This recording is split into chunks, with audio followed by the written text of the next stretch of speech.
Welcome to S&C's Critical Insights. I'm Annie Ostrager, a partner in the firm's litigation group and one of the co-heads of our employment law group. Today, Alex Gross, who's a partner in the firm's litigation group and part of our IP and antitrust groups, and I are going to continue our conversation on a range of trade secret issues impacting our clients. Sabrina Solow, an associate in our group, will moderate the discussion as she did for the previous 3 episodes in this 5-part series. In this episode, we'll discuss steps companies can take to protect themselves from disclosure of their trade secrets and protections they can put in place to mitigate the risk that a new employee carries with him trade secrets from his former company. Sabrina, I'll turn it over to you to get us started. Thanks, Annie. These conversations have been very interesting. As you previewed, let's discuss how a company can protect itself from a former employee disclosing the company's trade secrets. Alex, can you paint the scene for us? Of course, and I'm glad to be back for our 4th episode. Trade secret misappropriation cases often involve departing employees who allegedly take confidential information on their way out the door.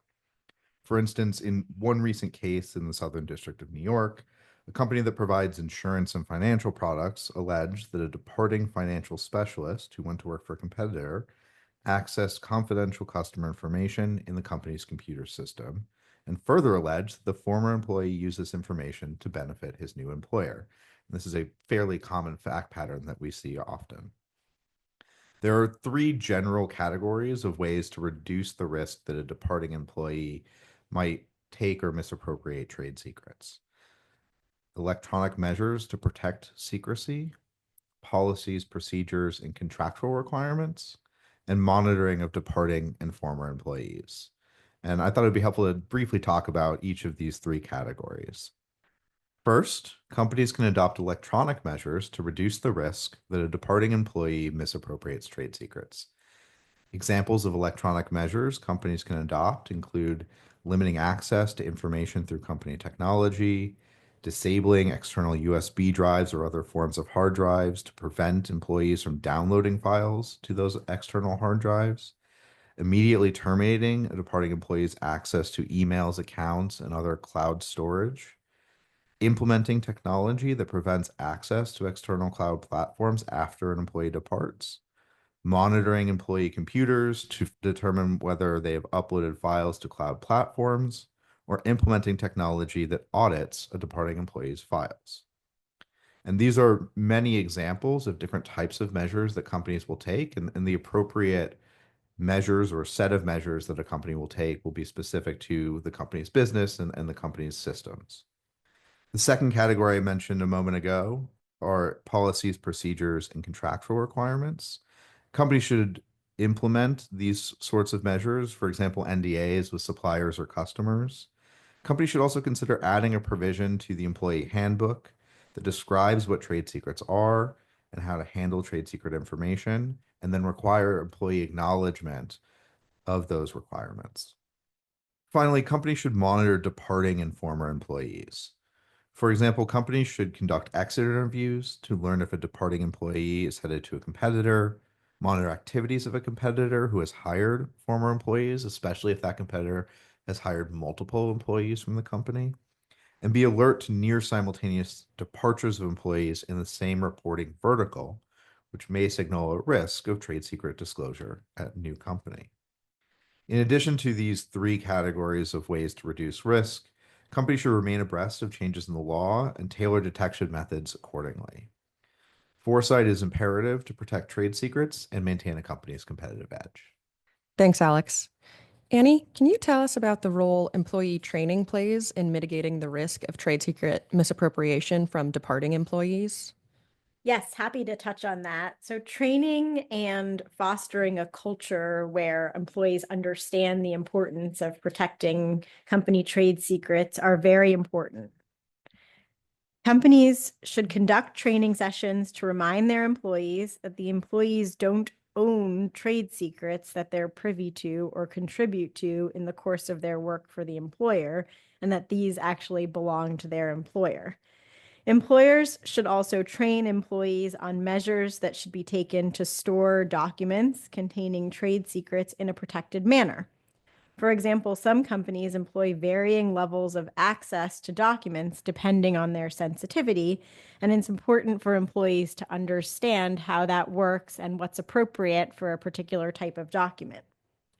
Employers can also consider training employees on appropriate labeling of documents and information so they can understand when documents should be designated proprietary and confidential, which will be important if there ever is a dispute that arises down the road, and we'll talk about that later, as well as training on to whom confidential trade secrets should and can be distributed to within a company and by what means.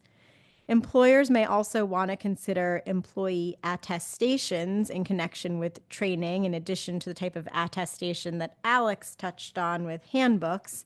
And these types of attestations would require employees to confirm their understanding and compliance with company policies and what they've learned in their course of their trainings. Proper training can also mitigate the risk that an employee who actually has no intention of poaching confidential information accidentally triggers an alarm bell of the kind that Alex described earlier in the way documents are moved about or in connection with a departure or in some other manner. Training in combination with the types of activities that Alex described, such as monitoring, electronic controls, and other measures, is part of the whole suite of steps a company can take to show it's taken reasonable measures to protect its trade secrets. And we talked a little bit about that standard in an earlier episode. And there will also be client, business, and industry specific factors that all inform what constitutes reasonable measures when looking at the total mix of steps a company has taken. For example, is there a crown jewel asset that's being protected? How big is the company? At what stage of growth is the company? Is this an environment where employees work from home and so there's less oversight? And all of that has to be taken into account when designing measures to protect trade secrets. Thanks, Annie. How might a competitor protect itself from a new employee seeking to introduce his former company's trade secrets? A lot of this is going to be similar. Some potential means of dealing with this include implementing formal policies and procedures that make it clear that this is prohibited under company policy, clearly instructing the employee that he's not permitted to bring any confidential, proprietary, or other trade secret information to the employer, referencing the relevant policies and procedures, and having the employee sign an agreement, an employment agreement, or another document attesting to compliance and understanding of those obligations. So many of the steps that we outlined are also useful in this scenario, including electronic surveillance, limits to the ability of an employee to connect outside devices to company systems, and potentially monitoring and regular trainings. This also intersects with the topic of our prior discussion, in which we talked about the interplay between trade secret protections and restrictive covenants, which are sometimes used to limit employee movement between competitors as a means of guarding trade secret and other confidential information, or by making it less useful to a competitor through the passage of time.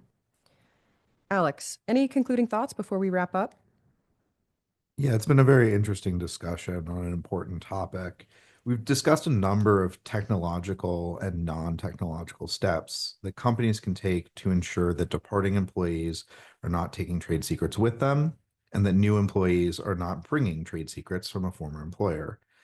But the most important thing for companies, whether an employee is arriving or departing, is early detection so that a company can quickly take steps to address trade secret issues when they arise. Thanks, Alex. Please stay tuned for our next and final episode to be released shortly, in which we discuss various strategic considerations for companies once they are involved in a trade secret dispute.